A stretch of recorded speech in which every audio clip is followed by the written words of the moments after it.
Hello, everybody. Can you hear me and see me perfectly fine? Let me make sure. Hey, who's that? Well, I need glasses, so if I don't call you by name, please forgive me. I got to get new glasses. Hello. Hi from the UK. Hi. Who is that? Hey, Brandon Knight. I see you. Hey, Mr. Reese. Welcome to the well. Hi, everybody. I won't be before you long. I know it's been a while since I've been on Periscope, just me versus corporate prayer or our 8:30 worship service at All Nations Worship Assembly, but I'm back for at least 6 weeks. I'll do just a brief teaching on the journey of an intercessor again, but this time I will use people that I like in the Bible in regards to prayer that always stands out to me, and today will be about Abraham. Okay? All right. Let me know that you can hear me fine. If you can give me thumbs up, you can hear me. It's not freezing. Hey, Candace. Can you guys hear me perfectly fine? Hey, Emery Diggs. I see your name. I'm waiting on your responses. You from a text message. Thank you, sir. Make sure you get that to me. Okay, we're good. All right, begin to share with all of your followers on Twitter as well as on Facebook. This will be about a 15 to 20 minute teaching, and then we'll end. Amen. All right. I want to talk about Abraham today because he is one of the people that I have studied in regards to his journey as an intercessor. And I was always intrigued by his obedience to God. And I was always intrigued that even when he lied on several occasions, that God always brought about alignment. And so today, one of the things I want to point out is in Genesis 12, when God told Abraham to leave his country, to leave his family, to leave his father's house, and to go to a place where he will show him how that was also a sign where you could see that he had a relationship with the Father through prayer. Because even on his journey, you'll always see the word where he pitched a tent, which meant that he always had a place to talk to God. And the tent always represented prayer and worship, but then it had another component to it, which reminded him of the prophetic word that God gave him, or a promise that God gave him in regards to provision and protection. And so on his journey as an intercessor and as well as a prophet of God, God had told him about how he's going to make him a father of many nations. God promised to bless him as well as his family. He also said that I'll curse those who curse you. But on his journey, you will see before he began, he had already prepared Sarah at the time before her name changed to Sarah. He prepared her heart to lie, to say that you are not my wife, but you are my sister, because he knew of her beauty. Not only did her beauty would give him favor, but it also endanger his life. And so he had already planted a seed of rejection even in her on his journey. And so when he comes across to Pharaoh on his journey to Canaan, he lies and tells Pharaoh, hey, this is my sister. And so Pharaoh takes him where they always do, into this place where they hold their wives, the women, and their concubines. And he takes them into this place, and then he gets this warning, hey, that is not his sister. That is his wife. Let her go and be on his way. Give him everything that he needs and be on his way. Pharaoh come and confront Abraham, at the time Abram, and tells him, okay, you lied to me, you endangered me, and this is this journey that he's on because what? He feared. And every time that we are intercessors and we're on a journey, there will be periods of times where we will have fear on our journey. But if we let fear come into our heart, it will restrict us. It will paralyze us. It will make the journey longer than what it needs to be. And so you have to make sure that when you're on this journey, that you continue to sow the word into your heart and you remind yourself of what God has promised you. And you got to confess up that you did lie too, because sometimes we do lie because we don't want any trouble. We don't want people, like he told him, don't take his family. He took Lot. We'll talk about that later. But it cripples us. And so you have to make sure that when you're on this journey that, you're as honest as you can possibly be, but do not allow fear to cripple you. Do not allow fear to paralyze you. And don't lie on your journey. Rely on God. Cling to his promises and know that if he tells you that he's going to protect you, he's going to protect you. And Abraham's problem was Sarah's beauty.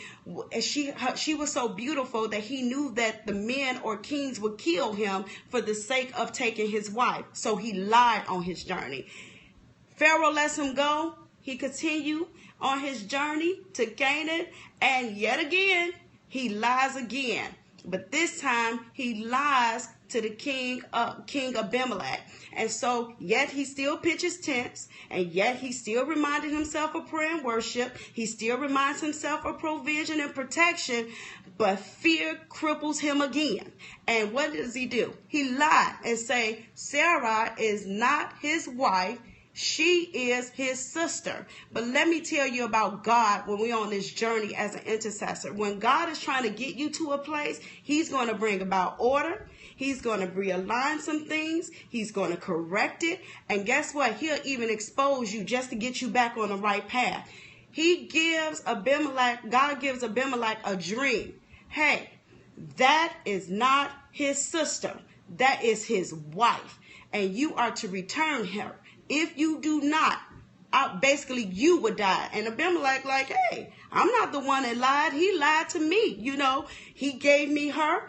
And apparently he wants her, so he wasn't really willing to give her back. And guess what God does? He locks up all the wombs of the women that's in the house. So how many of us on a journey as an intercessor, as a prophet, as an evangelist, pastor, teacher, any fivefold gift, any ministerial gift on this journey, and then we lie about who we are after God reveals who we are, like he did with Abraham. He reveals that one, he's a prophet, and two, that is not his sister. How many of us have lied or dumbed down who we are for the sake of keeping company, not losing friends, because we don't want to be separated? We know we can't take everybody on the journey with us, so we don't want to separate from everybody. How many of us lie or pretend to be something that we're not on our journey? Well, God will always come back and bring an alignment, because why? There's purpose to be fulfilled. And so as intercessors or whomever we may be called, look, God will expose you on your journey. And so he tells him, until you return this woman, every womb of a woman that's in your care is going to be locked up. But Abraham, you return Sarah, give her back, I'll have him to pray for you. He comes and exposes Abraham, asks him why he lied. Abraham told that I feared that you was a wicked man, so I lied because I feared for my life. Fear will make you paranoid on your journey as an intercessor. And so you have to make sure you get that thing intact. Fear and faith cannot dwell in the same spirit. And wherever there's fear, love has not yet been perfected. So you have to love your process. You have to love your journey. And even in the midst of fear, you smoke it out with love and you smoke it out with faith. Why? Because now faith is the substance of things hoped for, the evidence of things not seen. And so on this journey, how many wombs are locked up because we either lying about what God has called us to, or we afraid of the process and the journey of where he's taken us to?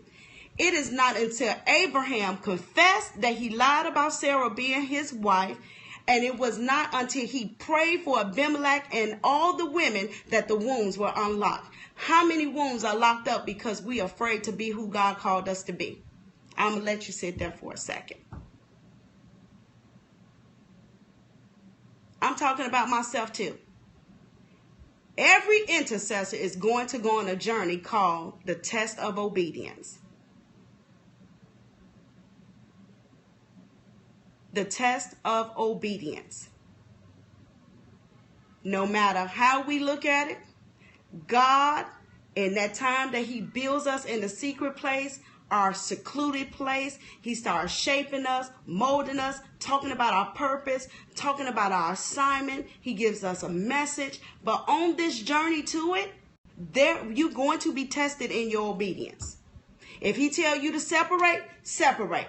He said, do not take Lot with you. What'd he do? Take Lot with him on his journey. And guess what came up? Strife. They had so many animals that they had to separate because the herdsmen were tired of trying to take care of all this sheep and cattle and all this flock. So guess what comes up in the midst of you when you take people on a journey with you? Strife. He told them, don't take Lot with him. He told them, I'll protect you. I'll bless you. I'll curse those who cursed you. Separate yourself. What happened? He lies on his journey. He takes Lot with him. And then guess what? Even when Lot separated himself, he goes into captivity. He gets caught by the king of Elam and his clan. And they take him into captivity, his wife and his possession. And guess who got to come and save him? Abraham and the 300 men that was born in his house that he raised up as soldiers in his own house. Because what we don't probably see is Abraham was also militant. While we talking about we're prayer warriors, there you go. They go back, they rescue Lot, his wife, and his family and his possessions. But if he wouldn't have never took him with him in the first place on his journey of obedience, he wouldn't even have to go to war for that. How many of us in unnecessary wars? Me. I was. I was. And so on this journey, you have to pay attention to specific instructions. It's simple. It's simple. If God says separate, separate. If he tells you he's going to protect you on your journey,